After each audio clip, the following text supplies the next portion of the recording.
once again out in my car for today's All Elite review. And today we're going to be talking about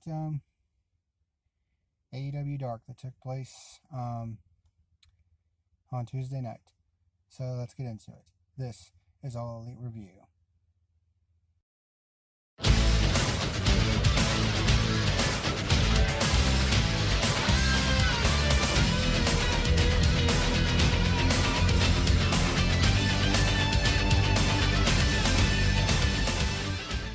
What's happening, ladies and germs? This is the PackerMan, and welcome to today's edition of All Elite Review.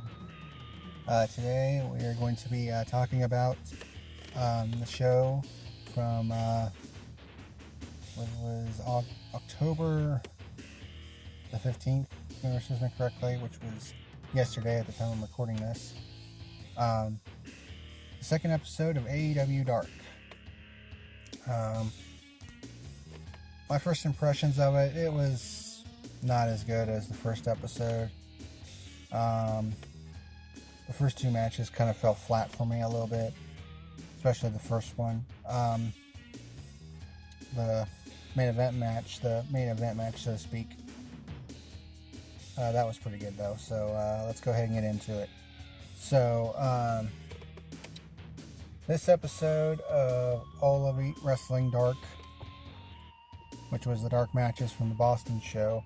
It basically opened with a triple threat match between the Librarian Peter Avalon, the Concrete Rose Sonny Kiss, that's what he's calling himself now, okay, and Super Bad Kip Sabian.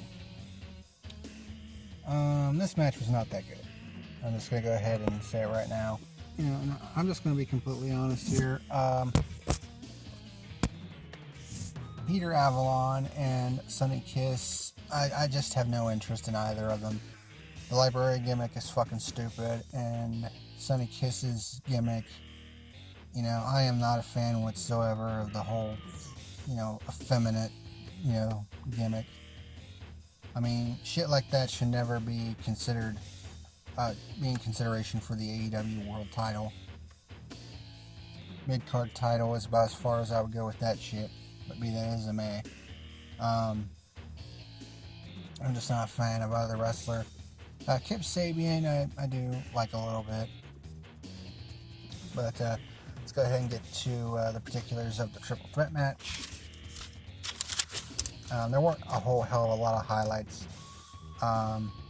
Peter Avalon was sent out of the ring a couple times.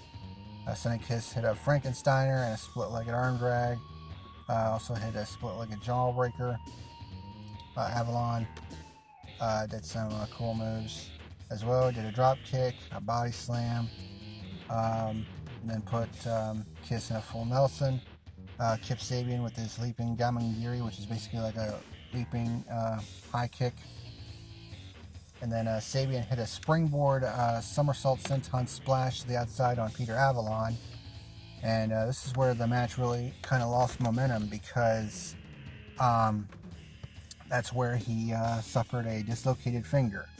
And that is not kayfabe injury, that was a for real injury, where he, and if you slow the footage down, you can see where his left hand kind of lands on the floor, and it kind of torques in different directions, and evidently his index finger torqued the wrong direction, and he ended up dislocating it at the pip joint, which is basically the middle of your finger. Oof, but that felt good, and that's why I can't even get any fucking privacy out here. But when he came up basically holding his left hand, kind of knew something was off. And then when he was bending over and it looked like he was kind of jerking on his hand, it's kind of like, yeah, he dislocated something. And it seemed like he tried to do it himself, but he wasn't able to, so he had a ringside doctor do it for him. And while all that was going on, Kiss and Avalon were continuing the match in the ring, which is probably why it was a good thing it was a triple threat match. But it really seemed to take the steam out of the match a little bit. Although Sabian was able to continue the match, which give him a lot of credit for, suffers a dislocated finger, gets it put back in place in the middle of the match, and then finishes the match. Sabian did hit a pretty cool combo. He did a Northern Lights suplex and also like a back bridge pin on both opponents for a 2 count. Avalon basically set up Kip Sabian in the front chancery, where he had Kiss doing the front chancery on Sabian, then he hit a neck breaker on Kiss, which resulted in Sabian getting hit with a DDT. We see that a lot, on the indies, and he only got 2 count out of it. Sunny Kiss hit a double flatliner on both opponents, only got 2 count out of it though. Avalon hits a lariat on Kiss, which sends him tumbling out of the ring. Then Sabian sent Avalon into the middle turnbuckle, which allowed him to set up for his Deathly Hallows finisher, which is the inverted Samoan driver. It looks really good, and he gets the 3 count and the victory, despite a dislocated finger. Yeah, this match wasn't that good. It was really sloppy at times. I gave it 2.25 stars out of 5. It wasn't that good. Alright, the second match of 3 on this show was another 8-man tag. It was the Dark Order and the Hybrid 2 taking on SCU and Shima. I'm not going to make any bones about it. This 8-man tag was not as good as the previous one from episode 1. It did have its moments, but it definitely felt a bit sloppier, and the finish was kind of stupid. So, highlights of the match. Shima hits arm drags on Angelico, and he also gets a crucifix pin for a 2 count. And Shima also hits a drop kick. Then Daniels hits an arm drag. Stu Grayson with a drop kick. Daniels with an STO and a tilt-a-whirl slam, which looked pretty good. SCU then started doing this crazy combo attack on everybody. Then things just start breaking down, kind of like it did last week, but not as much craziness this week, though. Of course, the Hybrid 2 do their bridging crossface soccer kick combo. Grayson does a body slam and then does a handstand helo on the apron on Daniels, I believe. And then the Hybrid 2 do Jack Evans does like a handspring elbow and then sends Daniels into Angelico, who does a flying kick. They only get a 2 count out of that. Daniels is able to hit a jawbreaker, but Evil Uno gets him into the corner and hits a corner splash. The Dark Order hit a side slam leg drop combo for a 2 count, which looked pretty good. But then Daniels counters with a Blue Thunder Bomb, tags in Kazarian, who does a wheel kick and a shotgun drop kick. Rolls up Grayson for a 2 count, but Evil Uno was about to attack him, and when Grayson pushed off to get out of the 2 count, Kazarian hit a spear on Evil Uno, and then he does a DDT stunner combo on both members of Evil Order, or Dark Order, excuse me. Then Kazarian leaps out to the outside and does a Frankensteiner on Stu Grayson, which causes Grayson to spear Evil Uno, which looked pretty good.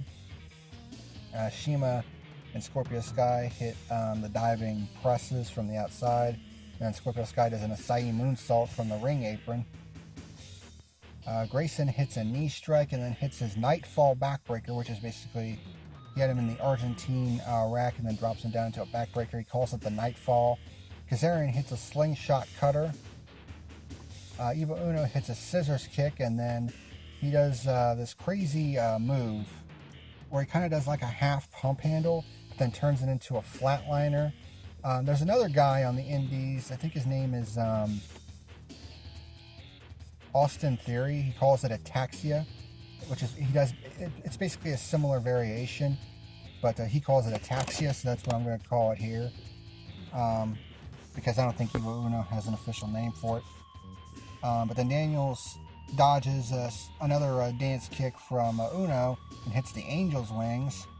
Jack Evans hits his tornado kick. Then Shima comes in and hits a running double stomp on Evans. Angelico sends Shima out of the ring. Scorpio Sky hits a neck breaker on Angelico. and then a running stomp. Tries to set him up for a move, but Jack Evans pulls Angelico down off his shoulders, and then both of them hit a double low blow. And then Evans hits a backslide bridge pin for the 3 count and the win. So your winners are the Dark Order, who remain undefeated, and the Hybrid 2, who pick up their second victory. I didn't like the finish of this one. It was kind of stupid. I gave this match 3 stars out of 5. The main event is what saved this show, though, which saved this episode of Dark.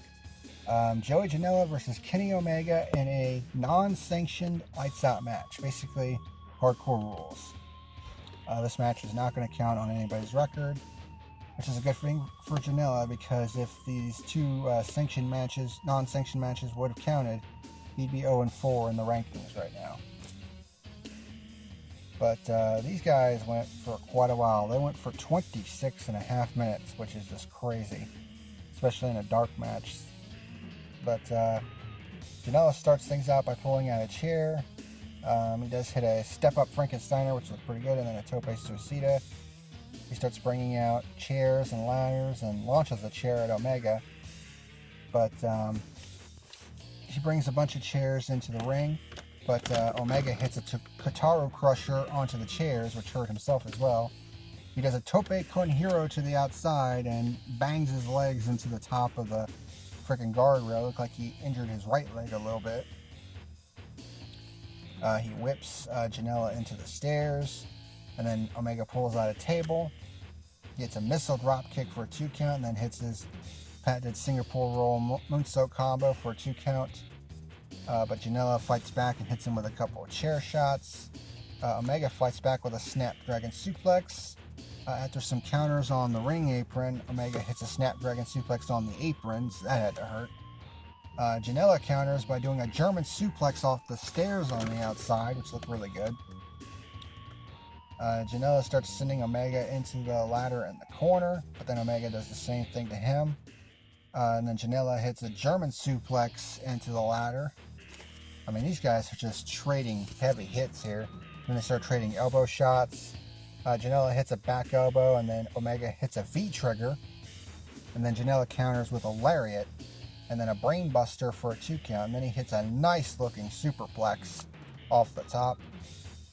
Tries to go for the Russian leg sweep on the table that they had set up on the outside on the apron and the stairs, with the bottom side facing up.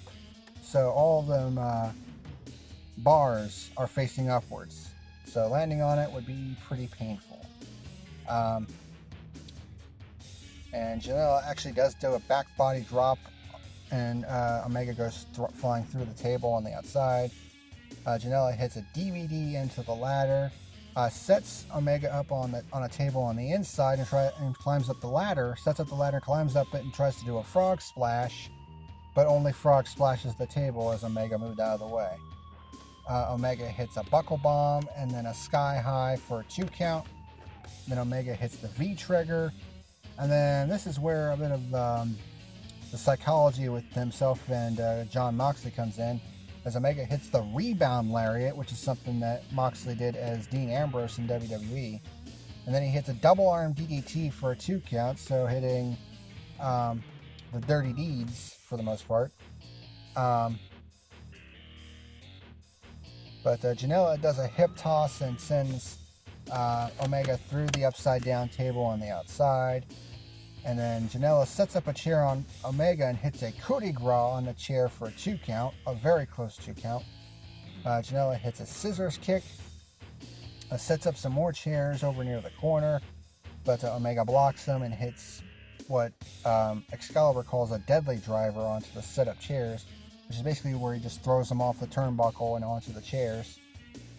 And then Omega hits a V-trigger in the corner, smashing Omega's head in between his knee and a chair that had been set up in the corner by Janela. And then Omega hits the one-winged angel onto a chair, ouch, for the 3 count and the victory. I hesitate giving this match 5 stars because this match did go quite a bit longer than I was expecting. and there were points that did get a little bit slow.